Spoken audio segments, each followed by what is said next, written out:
네, 일상의 배자와 다리에오의 찬양이라는 제목으로 설교하겠습니다. 시간이 12시 23분입니다.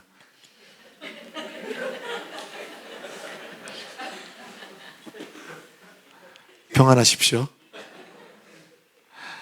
오늘 본문은 페르시아 왕 다리오, 그러니까 전 세계를 호령하는 왕이 하나님을 찬양하는 고백입니다. 놀랍지 않습니까? 어떻게 이런 고백이 나올 수 있었을까? 어떻게 이런 일이 있었을까요? 그런데 이 놀라운 일은 단 한 사람의 그 일상에 침투한 하나님 나라 때문에 그랬습니다. 이 얼마나 능력이 있는 일인지 모르겠습니다. 하나님, 질문 듣네. 모르겠습니까? 라고 했네요, 제가. 하나님의 나라를 살아내어서 일상이 하나님의 나라가 된 것이 그 다리오라는 그 페르시아 왕이 하나님을 찬양하는 그 놀라운 일이 일어나게 된 겁니다. 그런데요, 이 놀라운 일만을 보면은 그 일이 이루어지기 위해서 엄청난 일이 있어야 될 것 같은데 사실 그렇지는 않았던 것 같아요. 오늘 한번 살펴보겠습니다. 이 다니엘을 향한 우리가 오늘 읽은 본문의 배경은 뭐냐면 다니엘이 사자굴에서 구원하는 거예요. 혹시 여러분 다니엘에 관한 유명한 성가 중에 영어 좀 할게요. Didn't my Lord deliver Daniel? 이라는 노래를 아십니까? 모르시는군요. 굉장히 유명한 성가인데 우리 주님 구했네 다니엘 구했네 다니엘 구했네 다니엘 모르시는구나. 네, 저거 이제 중고등부 때 이 노래를 불렀어요. 근데 이 노래가 굉장히 어려운 노래인데 중고등부 때 이걸 왜 불렀는지 제가 이해가 안 되는데 그때 정말 그 귀에 딱 인이 박혔어요.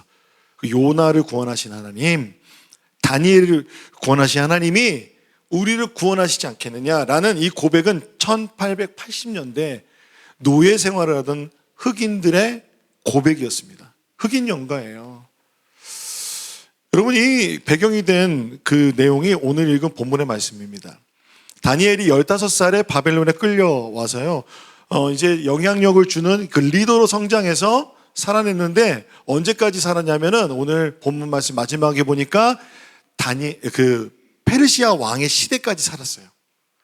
그 포로기 전체를 경험한 사람이 누구였냐? 바로 다니엘이죠.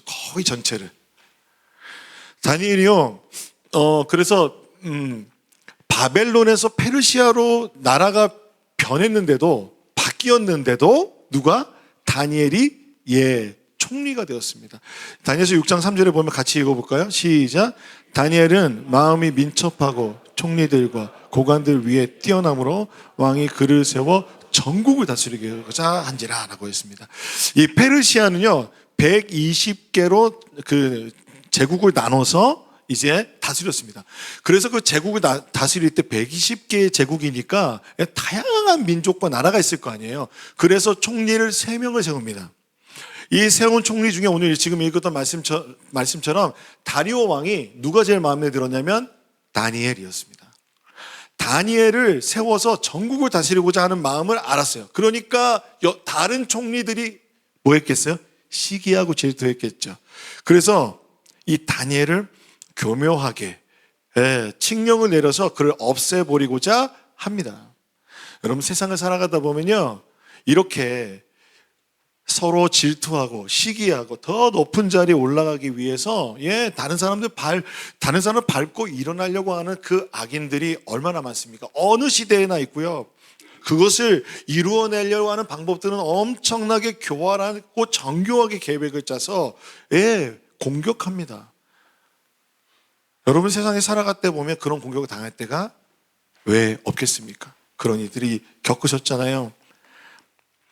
다니엘이 그 일을 겪었는데요. 다니엘 제거 작전에 돌입을 합니다. 어떻게 했냐면은 30일 동안, 딱 30일만 다리오 왕에게만 기도하라는 거예요. 그리고 다른 신에게 기도하면 어떻게 한다고? 뭔가 조건이 있어야 되잖아요. 어떤 법이 조건이 있잖아요. 사자굴에 넣겠다라고 했습니다. 사자굴에 던져 넣어서 사자 밥이 되게 한다는 거예요. 그래서 이것을 전국에 120도의 페르시아 전역에 선포하는 거예요. 그러려면 왕의 도장이 필요해요. 왕의 도장을 찍은 것을 금령이라고 하는 왕의 도장을 딱 찍은 순간 그 전까지는 왕이 바꿀 수 있어요. 그런데 도장을 찍은 순간 왕도 이 금령을 바꿀 수 없는 겁니다. 그래서 교활하게 여러 가지 말로 막 얘기를 해서 이 왕이 도장을 찍게 만듭니다. 이게 바로 다니엘을 향한 표적 금령이었습니다. 그런데 다니엘의 반응은 어땠을까요? 다니엘이 누구를 향해서 기도하죠? 하나님을 향해서 기도하죠. 그 기도를 멈췄을까요? 안 멈췄을까요? 안 멈췄으니까 성경이 얘기가 되는 거잖아요. 다 알고 계시죠? 6장 10절에 보니까 이렇게 되어 있습니다. 다니엘이 이 조세의 왕의 도장에 찍힌 것을 뭐하고도 알고도 자기 집에 돌아가서는 윗방에 올라가, 아랫방도 아니고 골방도 아니고 윗방에 올라가 예루살렘을 향한 창문을 열고 전에 하던 대로 하루 3번씩 무릎 꿇고 기도하며 그의 하나님께 감사하였더라. 다 들으라고. 윗방문을 열고 조용히 기도한 게 아니에요. 다 열고 무릎 꿇고 기도했어요. 자, 다른 총리들, 다른 고관들이 이것을 알았을까요? 몰랐을까요? 당연히 알았죠. 그런데 그 다리오 왕은 설마 다니엘이 계속 기도하겠는가 생각했을 것 같아요. 금령이 내려졌고, 그리고 다니엘이 30일만 기도 안 하면 되잖아요. 30일만 참으면 되고, 평생 그 기도해 왔는데 30일만 참으면 되는데 그렇겠지 생각했는데 다니엘이 칙령에도 금령에도 불구하고 예루살렘을 향하여 기도하였습니다. 하루 3번 기도했습니다. 사랑하는 여러분, 고난이 닥쳐올 때, 어려움이 닥쳐올 때 그것을 진정으로 이기는 힘은 무엇일까요? 엄청난 지혜일까요? 재정일까요? 부요함일까요? 인맥일까요? 그런데 다니엘이 보여준 것은 일상 속에 드러난 습관이 된 영성이었습니다. 제임스 스미스라는 사람이 이런 책을 썼어요. 하나님 나라를 욕망하라 라는 책을 썼는데, 이 책에 보면요, 사람은 누구나 자기 자신이 사랑하는 것을 향하여 움직이는 예배적 동물이라고 말합니다. 사랑하는 것을 따라서 행동을 한다는 거예요. 그래서 그것이 습관이 되고 그 습관은 그 사람을 형성한다는 거예요. 그럼 여러분 지금 어떻게 형성이 되어 계십니까? 한번 생각해 보세요. 그런데 다니엘은요, 그 하던 대로 하루에 3번씩 무릎 꿇고 기도했습니다. 근데 예배하게 유명한 말이 있어요.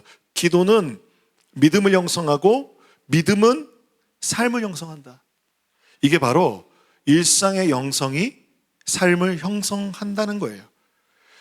3번 기도했다는 것은요, 다니엘이요, 하나님께 드린 그 기도가 그 일상의 영성으로 완전히 온전하게 형성되어 있음을 보여주는 내용인 것입니다. 그러므로 여러분, 이 살아계신 하나님께 드린 이 깊은 신뢰와 믿음이, 다니엘 나이가 그때 몇 살이냐면요, 83세 정도 됐어요. 우리 믿음나무 공동체 성도님들의 믿음 그 삶을 보면 그 모습만 봐도 은혜가 되잖아요. 예배하는 모습만 봐도. 그렇죠. 그 예배하는 뒷모습을 여러분 보고 계시잖아요. 다니엘의 뒷모습 생각해 보세요. 무릎을 꿇고 성전을 향하여 겸손히 기도하는 그 다니엘의 뒷모습에 진정한 깊은 일상의 영성이 느껴지는 것이죠. 삶의 그런 깊은 영광과 도전을 받는 여러분들이 되기 소망합니다. 이 성전을 향하여 드리는 기도는요, 솔로몬의 성전 봉헌 기도를 따라서 한 것이에요. 너희가 포로로 끌려갔을 때 성전을 향하여 너희가 기도하면 하나님께서 그 기도를 들으고 응답하시기를 간절히 구한 것이죠. 다니엘은 이 말씀을 믿고 기도한 것입니다. 그 일상의 영성은요, 그런데 매일 하는 것은 너무도 연약하고 보잘것없어 보입니다.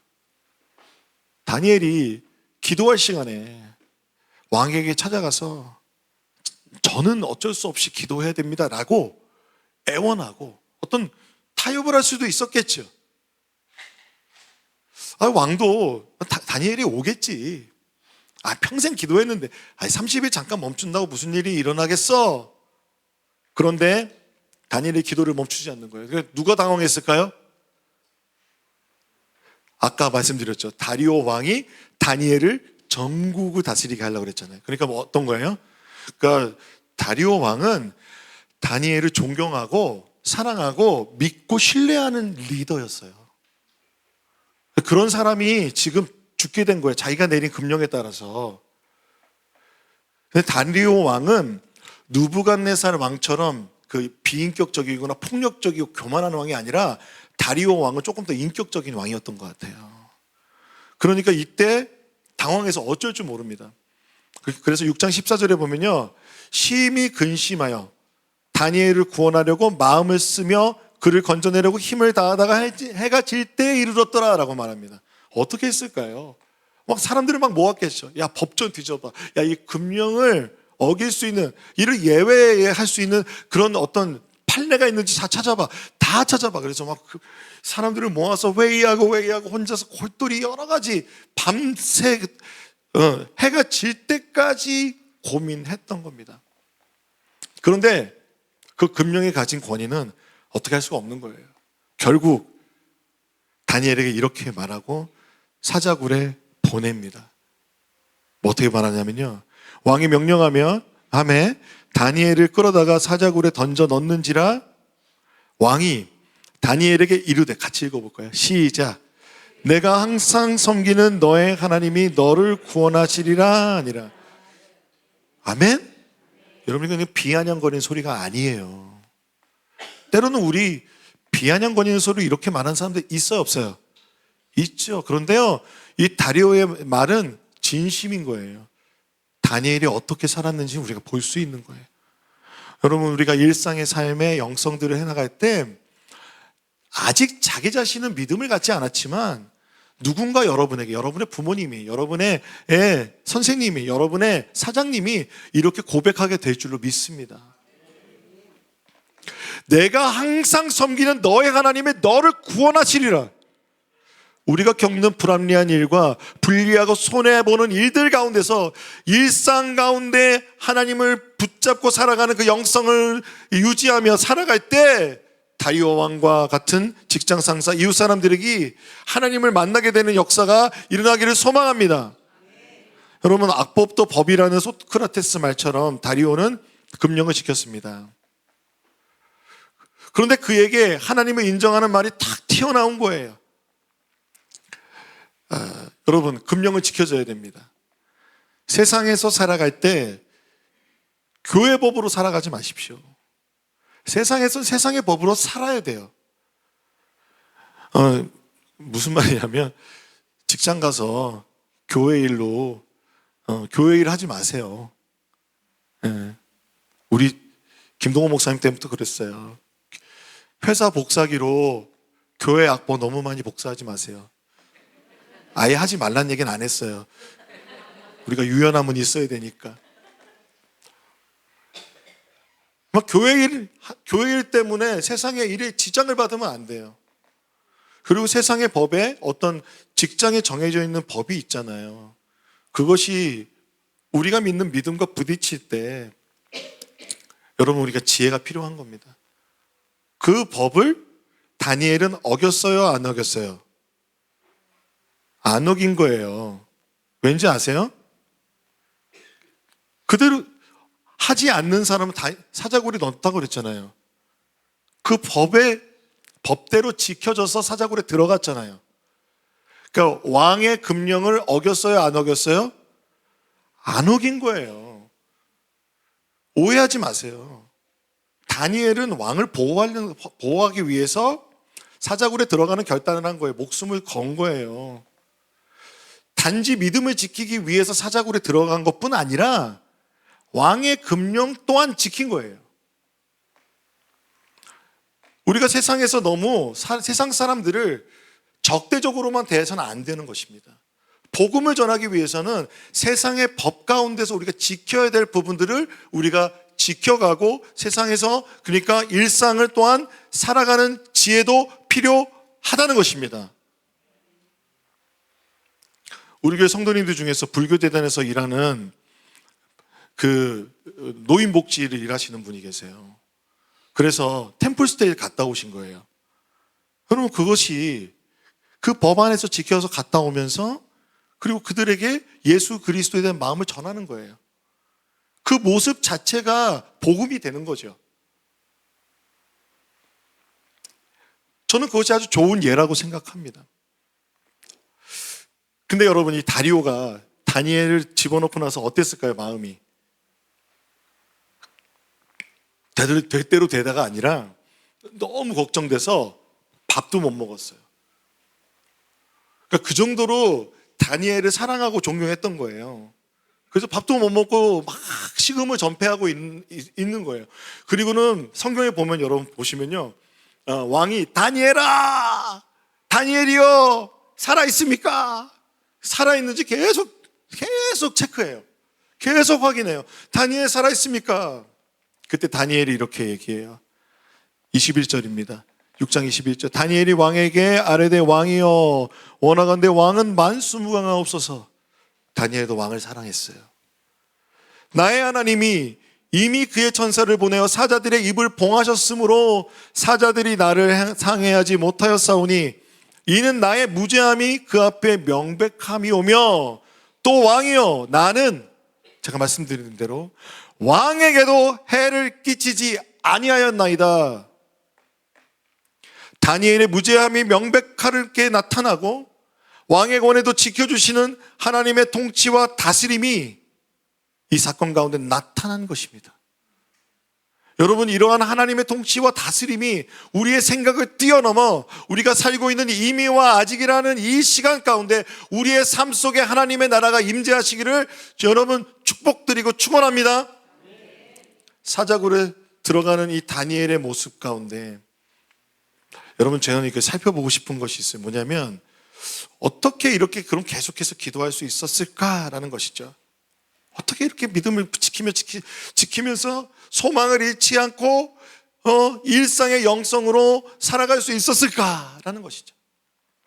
여러분이 다리오 왕이 누구냐에 대한 의견은 여러 의견이 있습니다. 그런데 저는 첫 번째 그 성경의 말씀에 보면 다니엘서에 다리오의 나이가 62세라고 그래요. 62세.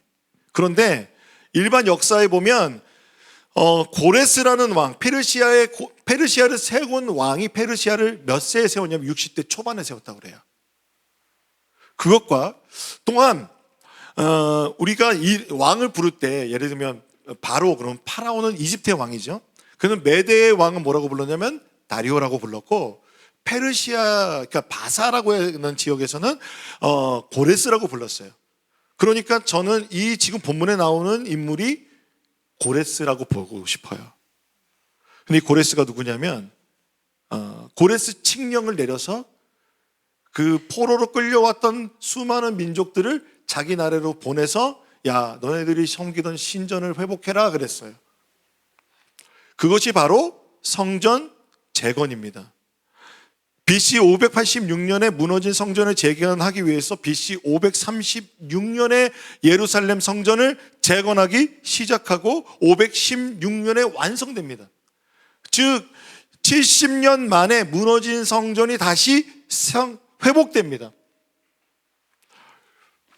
여러분, 이것을 예언한 사람이 두 사람이에요. 이사야와 예레미야. 이사야서 44장 28절에 보면요, 어떤 왕이 나타나는데 고레스라는 왕이 나타나요.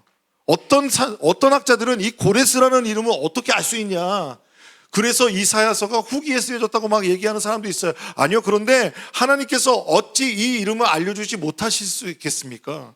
하나님 충분히 알려주실 수 있는 분이시죠. 그래서 고레스에 대해서 이야기하기를 그가 나의 모든 기쁨을 성취하리라, 예루살렘에 대하여 이르기를 증언되리라 하며 성전에 대하여 내 기초가 놓여지리라 라고 이사야서에 200년 전에 예언됐어요. 그리고 포로기에 예레미야라는 선지자를 통해서 하나님 말씀하십니다. 여호와께서 이와 같이 말씀하시니라, 바벨론에서 70년이 차면 내가 너희를 돌보고 나의 선한 말을 너희에게 성취하여 너희를 이곳으로 돌아오게 하리라. 여호와의 말씀이니라. 여러분, 우리가 정말 좋아하는 말씀이에요. 너희를 향한 나의 생각을 내가 하나니 평안이 아니요 재앙이 아니니라. 너희에게 미래와 희망을 주는 것이니라. 아멘. 너희가 내게 부르짖으며 내게 와서 기도하면 내가 너희들의 기도를 들을 것이요 너희가 온 마음으로 나를 구하면 나를 찾을 것이요 나를 만나리라. 이것은 여호와의 말씀이니라. 나는 너희들을 만날 것이며 너희를 포로된 중에서 다시 돌아오게 하되 내가 쫓아 보내었던 나라들과 모든 곳에서 사로잡혀 떠났던 그곳으로부터 돌아오게 하리라. 이것이 여호와의 말씀이니라. 할렐루야. 다니엘의 일상의 기도는 이 믿음, 말씀을 믿는 마음으로 기도한 것입니다. 이 최후의 승리, 하나님의 희망과 하나님께서 주실 그 미래를 기대하며 소망하며 기도했던 것입니다. 할렐루야. 그래서 하나님께서는 다니엘에 들어간 그 사자굴의 사자들의 입을 봉하고 또한 고레스의 권위도 훼손하지 않으시면서 하나님께서는 다니엘을 살리셨습니다. 그리고는 120도의 제국을 호령하는 이 다리오의 입술에서 놀라운 찬양의 고백을 받으시는 분이 바로 우리 하나님이신 줄로 믿습니다. 그것이 오늘 본문의 말씀입니다. 여러분 같이 한번 읽어볼까요? 시작.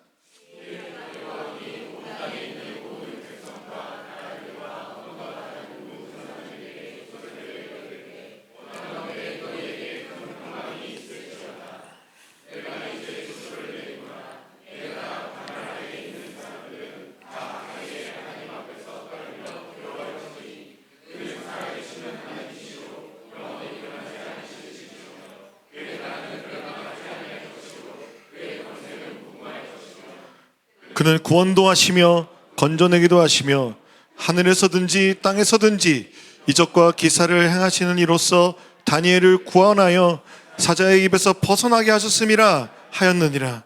이 다니엘이 다리오 왕의 시대와 바사 사람 고레스 왕의 시대에 형통하였더라. 아멘.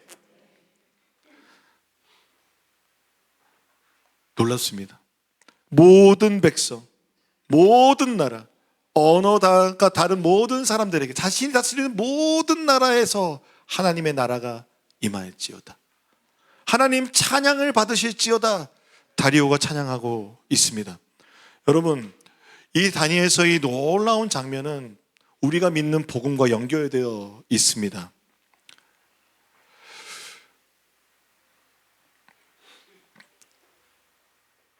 우리가 믿는 그 복음은 무엇이라고 말합니까?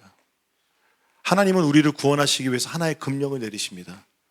피 흘림이 없이는 죄사함이 없느니라. 우리가 마땅히 받아야 될 죄짐과 우리가 마땅히 받아야 될 죄에 대한 심판을 하나님께서는 다른 방법이 아니라 대속하는 것으로 구원하시기로 결정하셨습니다. 그런데 그 대속의 제물은 우리들 인간으로서는 가능하지 않으므로 주님께서는 완전한 인간이시며 완전한 하나님이신 예수 그리스도 그분을 이 땅에 성육신하여 보내셨습니다. 그래서 사자굴로 들어가는 이 다니엘의 모습 속에 예수님의 모습이 있습니다. 예수님은 이 땅에 오셔서 늘 하시던 대로 기도하셨습니다.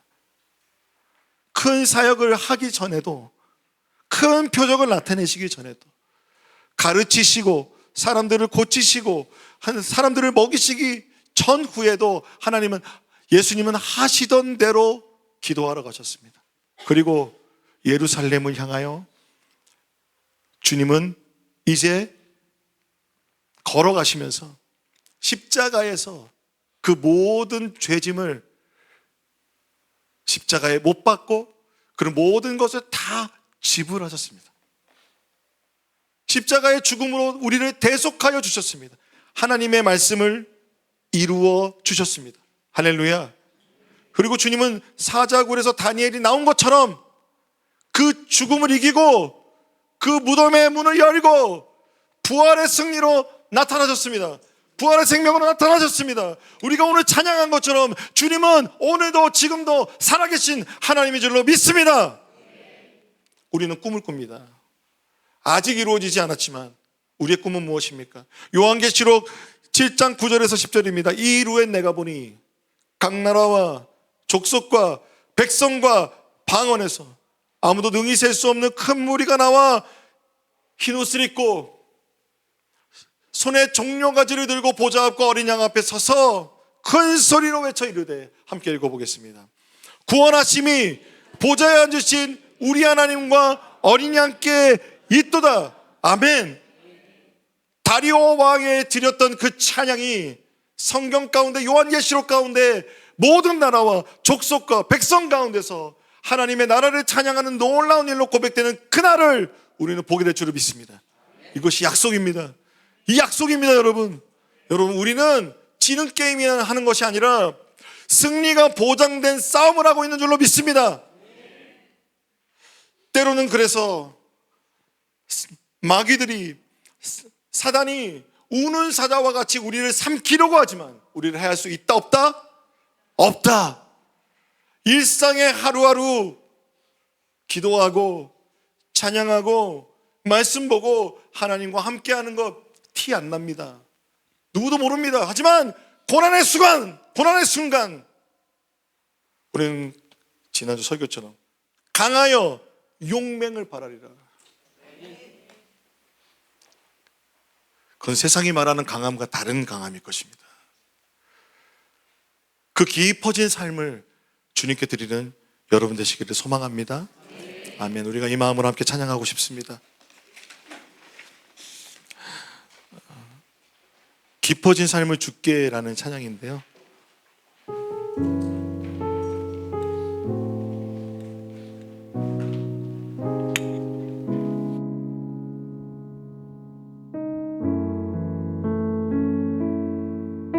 이렇게 찬양하겠습니다. 은혜로 날 보듬으시고 사랑으로 품어주셔도 내 마음 한 자락도 지키지 못하는 이 모습 부끄럽습니다.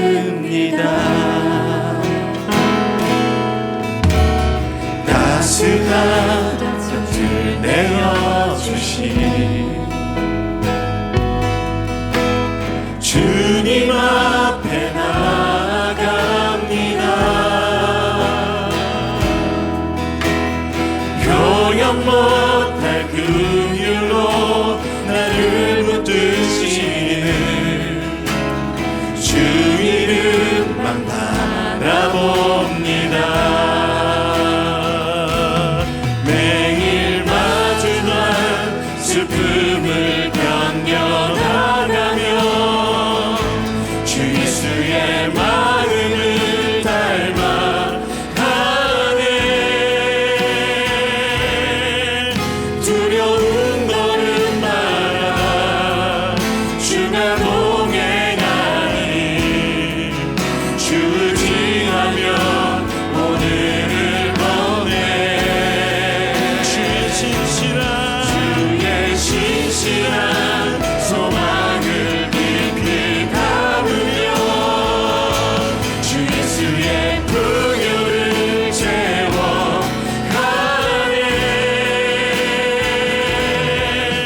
하나님의 자녀로 명예 지켜가며 깊어진 삶을 주께 드리네. 한 번 더 고백하면 은혜로 날 보듬으시고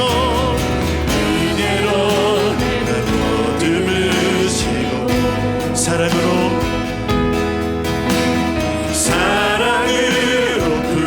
품어주셔도 내 마음 한 자락도 지키지 못하는 이 모습 부끄럽습니다. 따스한 곁을 내어주신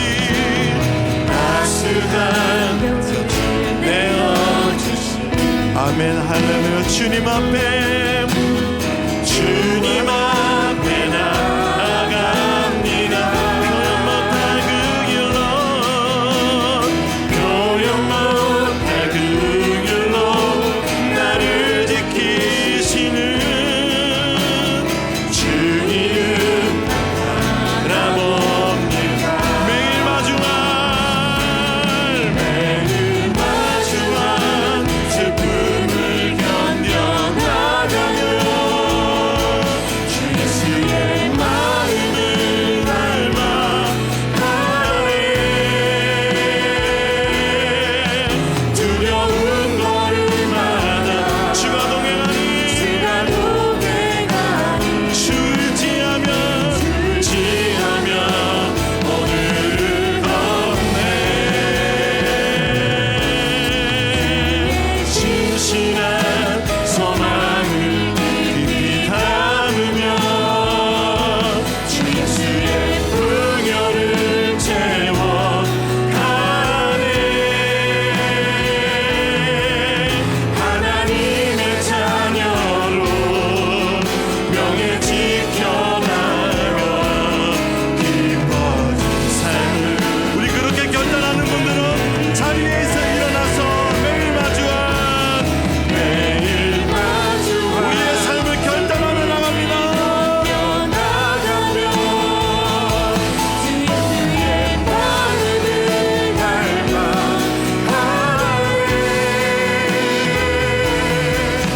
두려운 걸음마다 주님이 함께 하십니다.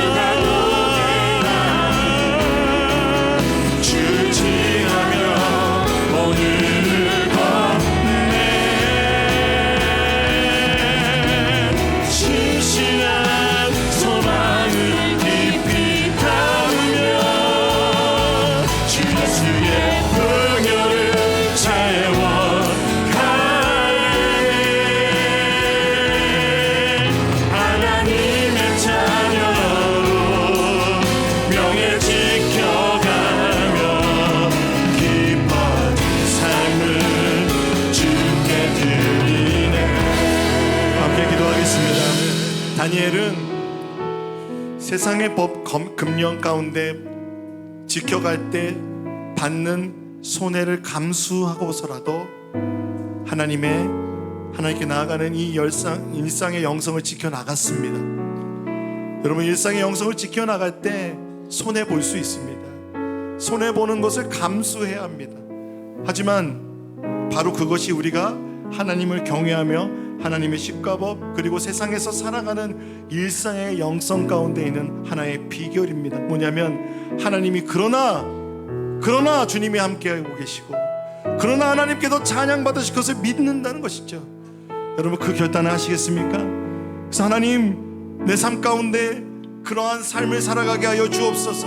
다니엘과 같이 깊어진 삶으로 일상 가운데 하나님의 나라를 살아가게 하여 주옵소서라고 우리가 주여 한번 부르고 기도하시겠습니다.